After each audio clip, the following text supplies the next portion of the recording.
Hi hello ಎಲ್ಲರಿಗೂ ನಮಸ್ತೆ. Cooking from Roshan ಚಾನಲ್ಗೆ ಸ್ವಾಗತ ಸುಸ್ವಾಗತ. ಇದು ನಾನು ಕುಂಬಳಕಾಯಲ್ಲಿ ಪಾಯಸ ಮಾಡೋದು ತೋರಿಸ್ತಾ ಇದ್ದೀನಿ. ಇನ್ನು ಪೀಸಸ್ ಮಾಡಿ ಕಟ್ ಮಾಡ್ಕೊಂಡು ಕಟ್ ಮಾಡ್ಕೊಂಡು ಇದು ಕುಕ್ಕರಲ್ಲಿ ಹಾಕ್ಕೊಂಡಿದ್ದೀನಿ. ಕುಕ್ಕರಲ್ಲಿ ಹಾಕಿ ಇದಕ್ಕೆ ಬೇಯಿಸ್ಕೊಳ್ಳೋಕ್ಕೆ ನೀರು ಹಾಕಬಾರ್ದು, ಹಾಲಲ್ಲೇ ಬೇಯಿಸ್ಕೊಳ್ತೀನಿ. ಇದು ಹಾಲಲ್ಲಿ ಬೇಯಿಸ್ಕೊಂಡು ಗ್ಯಾಸ್ ಸ್ಟವ್ ಆನ್ ಮಾಡ್ಕೊಂಡು ಒಂದು 5 ವಿಷಲ್ ಕೂಗಿಸ್ಕೊಳ್ಳೋಣ. ನೋಡಿ ಫ್ರೆಂಡ್ಸ್, ಇಲ್ಲಿಗೆ ಹಿಂಗೆ ಮ್ಯಾಶ್ ಮಾಡ್ಕೊಳ್ತಾ ಇದ್ದೀನಿ.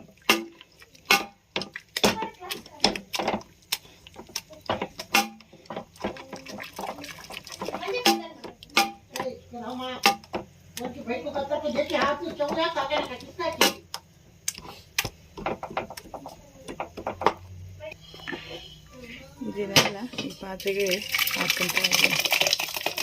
ದೊಡ್ಡದು ಕುಕ್ಕರ್ ಅಂತ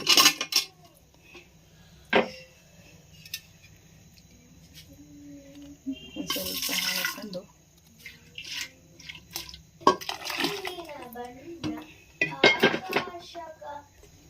ನೋಡಿ ಇದಕ್ಕೆ ಹಾಕ್ಕೊಂಡು ಗ್ಯಾಸ್ ಆನ್ ಮಾಡ್ಕೊತಾ ಇದ್ದೀನಿ. ಇನ್ನೊಂದು ಸ್ವಲ್ಪ ಹಾಲು ಹಾಕ್ಕೊತಾ ಇದ್ದೀನಿ.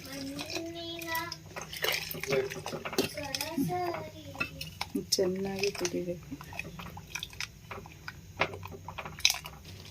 ನೋಡಿರಿ, 1 ಲೋಟ ಸಕ್ಕರೆ ಹಾಕ್ಕೊಂತಿದ್ದೀನಿ. ನಿಮಗೆ ಎಷ್ಟು ಬೇಕು ಅಷ್ಟು ಹಾಕಬೇಕು ಸಕ್ಕರೆ.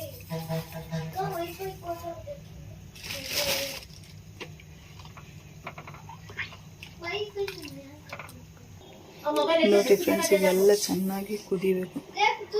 ಕುದ್ದು ಚೆನ್ನಾಗಿ ಅಷ್ಟು ಟೇಸ್ಟಾಗಿರಲ್ಲ ಫ್ರೆಂಡ್ಸ್. ಒಂದ್ಸತಿ ಮನೇಲಿ ಮಾಡಿ ನೋಡ್ರಿ, ಸೂಪರ್ ಆಗೈತೆ. ನಾವು ಹಿಂಗೆ ಮಾಡ್ತೀವಿ, ಮುಸ್ಲಿಮ್ಸ್ ರೆಸಿಪಿ ನೋಡಿದ್ರೆ ಹಿಂಗೆ ಮಾಡ್ತೀವಿ. ಚೆನ್ನಾಗಿ ಕುದಿ ಬರಬೇಕಿದು. ಬರೀ ಹಾಲಲ್ಲೇ ಮಾಡಬೇಕು. ನೋಡಿರಿ ಫ್ರೆಂಡ್ಸ್, ಹಿಂಗೆ ಕುದೀತಾ ಐತೆ. ಕುದ್ದು ಒಂದು ಸ್ವಲ್ಪ ಗಟ್ಟಿ ಬರಬೇಕು, ಅವ ಮಟ್ಟ ಕುದಿಸ್ತಾನೆ ಇರಬೇಕು. ನೋಡಿರಿ ಫ್ರೆಂಡ್, ಈಗ ಏಲಕ್ಕಿ ಹಾಕ್ಕೊಳ್ತಾ ಇದ್ದೀನಿ.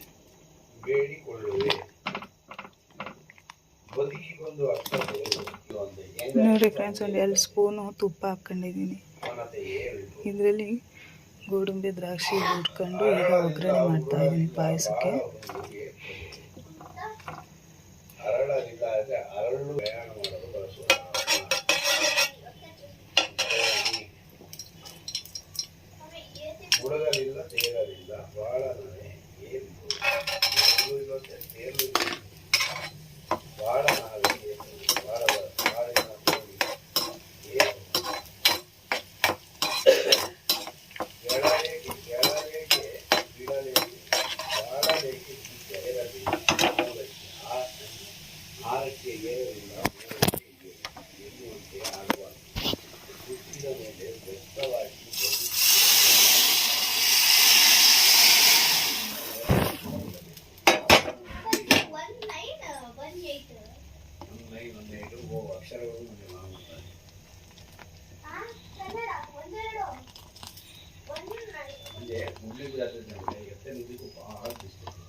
ಕುಂಬಳಕಾಯಿ ಪಾಯಸ ರೆಡಿ.